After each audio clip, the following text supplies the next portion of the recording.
महाराज जी एक दोहा पढ़ने के बाद हृदय स्वीकार नहीं कर पा रहा कि ढोल गवार शूद्र पशु नारी सकल ताड़ना के अधिकारी।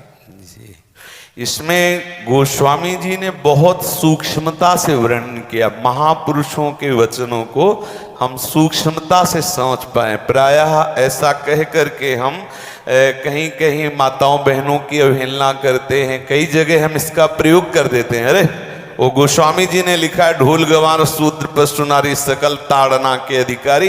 अब इसकी व्याख्या सूक्ष्मता से सुने और विचार पूर्वक। शास्त्रीय प्रमाण के अनुसार ढोल है ना, ढोल को ताड़ना चाहिए। ताड़ना मतलब उसको ठपाक चाहिए और बेताल नहीं। शास्त्र सिद्धांत के अनुसार, संगीत शास्त्र के अनुसार तभी वो राग प्रकट कर पाएगा, तभी वो बजेगा। ढोल को हाथ जोड़ के बोलो कि साहब आप बज जाएं, नहीं बजे, उसको ताड़ना चाहिए। अब ताड़ना शब्द चारों में एक जैसा नहीं लगेगा, शब्द एक ही है ताड़ना, लेकिन ताड़ना के अर्थ अलग अलग हैं। जैसे कनक है, एक ही शब्द है कनक, लेकिन कनक कनक ते 100 गुनी मादकता अधिकाय, वा खाए बोराए जग या पाए बोराए।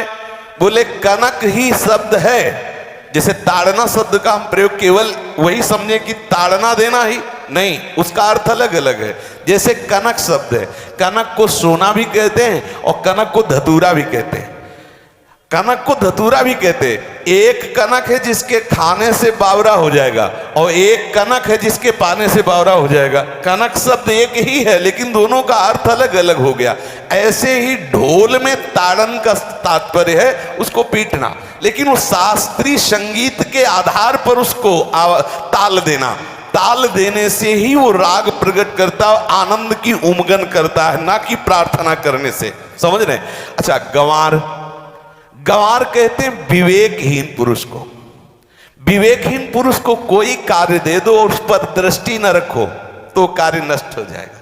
वहां ताड़ने का तात्पर्य उसको पीटना नहीं है, उस अविवेकी गंवार पर दृष्टि रखो। जो आपने कार्य सौंपा है, जो भी कार्य उसका है, उस अविवेकी पर दृष्टि रखना ताड़ना हुआ। उस पर दृष्टि रखो, क्योंकि वो अविवेकी है, गंवार है, वो कार्य प्रणाली ठीक जानता नहीं। आप जहां त्रुटि होता संभाल लेना तो वो संभल जाए, क्योंकि वो गंवार है। और शूद्र, शूद्र का तात्पर्य होता शूद्र, वैसे जो वर्ण व्यवस्था में शूद्र का प्रादुर्भाव सबसे श्रेष्ठ जगह से प्रादुर्भाव है। वर्णन आता है ब्राह्मणोष मुखमाशी बाहु राजन्य कृतः उरुददस जद्वैश्या पदभ्याग्रम शूद्रो जायत। भगवान के श्री चरणों की ही वंदना होती है प्रायः, आपने देखा सबके श्री चरणों की, और शूद्रों का प्रादुर्भाव श्री चरणों से हुआ है। कोई ऐसा न समझे कि शूद्र का मतलब निकृष्ट होता है। यहां शूद्र का तात्पर्य जब से किसी से कहते कि शूद्रवत आचरण करता है, मतलब शास्त्र विरुद्ध, सदाचार के विरुद्ध आचरण करना, शूद्रवत आचरण की तरफ संबोधन किया जाता है। यहां कहा गया कि शास्त्र की सम्मति, शास्त्र के शासन के अनुसार आचरण हो, सदाचार परायण हो। शास्त्र जिसके लिए जो विधान करता है, शास्त्र शासन स्वीकार करना, यहां शूद्र के ताड़न की बात कही गई। यहां शूद्र ताड़न का तात्पर्य डंडे से प्रहार करना नहीं, समझना। और जो चौथा कहा गया नारी, अगर स्त्री को हम ये कहें कि ताड़न से ही वो केवल काबू में रहती है, तो राष्ट्र में अपने प्रसिद्ध लक्ष्मीबाई जैसी कोई सामर्थ्यशाली वीरांगना, कोई वीरों सामने बड़े बड़े वीरों के दांत खट्टे कर दे, ऐसी बहादुर सिंघनी हुई, अंग्रेजों के दांत खट्टे कर दिए। अगर कोई समझे कि नारी केवल ताड़ने के लिए है तो उसकी मूर्खता है। पुरुष और नारी का समान प्रादुर्भाव हुआ है। भगवान ब्रह्मा के श्री अंग से दाहिनी तरफ से महाराज मनु और बाईं तरफ से उनकी पत्नी उनका प्रादुर्भाव हुआ शतरूपा। शतरूपा, अब आप बोलो एक ही शक्ति के दो भाग हो गए, एक पुरुष रूप धारण कर लिया, एक नारी रूप धारण कर लिया। अब यहां विचार जो है कि उस नारी के ऊपर ताड़न शब्द का क्या प्रयोग है। जैसे आप मार्ग में चले जा रहे और आपने दृष्टि चूक कर दी और नारी आपकी स्त्री पीछे चल रही, तो कोई हमला कर सकता है क्योंकि वो रत्न है। 14 रत्नों में एक रत्न स्त्री रत्न भी है। स्त्री को रत्न कहा गया है। भगवान श्री राम जब वनवास में जा रहे हैं तो सिया जी को आगे नाव में जब चढ़ाना होता तो पहले सिया जी को चढ़ा, सीए चढ़ाई चढ़े रघुराई, पहले आगे। दृष्टि रखो, दृष्टि चूक गई तो रत्न है। यहां दृष्टि रखना, शासन मतलब उसको पिटाई करना नहीं कि जैसे ढोल को पीटा जाता है ऐसे स्त्री को पीटा जाए, शूद्र को पीटा जाए तो गंवार को, ये व्याख्या नहीं है, ये मूर्खता है, इसे व्याख्या नहीं कहते। जैसे कनक शब्द के कई अर्थ होते हैं, ऐसे ही ताड़न शब्द का यहां अलग अलग प्रयोग है। स्त्री के ऊपर दृष्टि रखो। किस भाव की दृष्टि रखे? क्योंकि वो हमारे यहां रत्न की तरह है। कहीं कोई ऐसा ना हो कि कुदृष्टि वाला कोई उस पर हमला कर दे। पाणी ग्रहण संस्कार में रक्षा का भी सूत्र बताया जाता है कि आपको अभी ये समर्पित है, आप इसकी रक्षा करें। हमारे शास्त्रीय सिद्धांत में देखो, कभी भी स्त्री को अकेला छोड़ने का सिद्धांत नहीं पाया गया। अगर शास्त्रीय सिद्धांत, बच्ची है तो माता पिता के शासन, थोड़ी बड़ी हुई तो भाई आदि के बीच में, और बड़ी हुई तो पति के, और बड़ी हुई तो पुत्रों के, मतलब एक सानिध्य का, एक दृष्टि रखी गई है कि यदि आप अपनी दृष्टि में रखेंगे तो उसका अमंगल नहीं होगा, उसका हित नहीं होगा। ये जो जैसे मानो कोई सी स्त्री को अकेला कोई पा गया और कुमार्गगामी वृत्ति वाला हुआ, तो आज जो घटनाएं सुनने को मिलती हैं, अगर हमारी दृष्टि हो उस पर तो ऐसा नहीं हो सकता। और दूसरी बात यह है कि स्त्री को बुद्धि स्वरूपा भी माना गया। भगवान से भीष्म जी कहते हैं, मैंने अपनी कुंवारी कन्या बुद्धि को, हमारी कुंवारी कन्या है बुद्धि, सदैव सुरक्षित रखा है, आज आपके चरणों में समर्पित करते। तो शास्त्र शासन के द्वारा बुद्धि को सदैव अपने अधीन रखो, कहीं बुद्धि कुमार्गगामी ना हो जाए।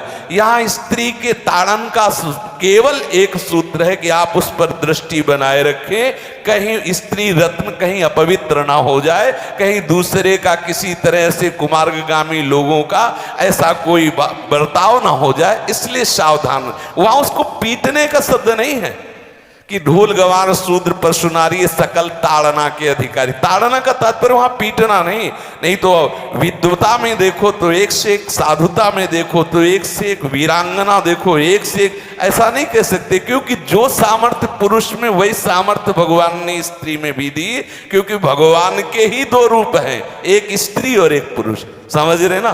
तो इसमें एक ताड़न शब्द का कई अर्थ होता है। भगवान की साक्षात शक्ति स्त्री है। अगर कोई इस भाव से देखे कि स्त्री तो केवल ताड़ना, मतलब केवल गाली दे के बात करना, ऐसा नहीं। जिस घर में स्त्री का अपमान होता है उस घर का नाश हो जाता है, निश्चित हो जाता है। आप देखिए, रावण का सत्यानाश हो गया जगदम्बा सीता के प्रति, दुर्योधन का सत्यानाश हो गया द्रौपदी के प्रति। जहां स्त्री का अपमान हो जाए, अगर कोई ये समझे कि स्त्री केवल मतलब जैसा हम चाहें वैसा व्यवहार करे, तो अगर नाश ना हो जाए तो हमें बता देना, क्योंकि भगवान की वो शक्ति है। अगर उसे तुम सोचो कि हम ताड़न करें, जैसे ढोल को ताड़न करें ऐसे ताड़न करें, तो तुम्हारा नाश हो जाएगा। बिल्कुल सच्ची बात समझ लीजिए। केवल वहां दृष्टि रखने की बात कही गई है। आपका अधिकार है, आप उसकी सुरक्षा व्यवस्था में रहें। और एक वृत्ति होती है, अगर शासन ना हो तो हमारी बुद्धि भ्रष्ट हो जाए, हमारी बुद्धि भ्रष्ट हो जाए, आपकी बुद्धि भ्रष्ट हो जाए। भगवान का भय, शास्त्र का भय, लोक मर्यादा का भय, ये हमको सुरक्षित रखता है। इसलिए दृष्टि रखने की आवश्यकता है कि वो पवित्र रहे, वो सुरक्षित रहे, ना कि उसको पीटने के लिए यहां संबोधन किया गया गोस्वामी तुलसीदास जी ने। इसलिए सावधानी पूर्वक अपनी वृत्ति को पावन रखते हुए महापुरुषों के वचनों को समझने की चेष्टा की जाए। गोस्वामी जी ने जो यहाँ कहा, ढोल गवार शूद्र पशु नारी सकल ताड़ना के अधिकारी, तो ताड़ना का अलग अर्थ है, अलग अलग।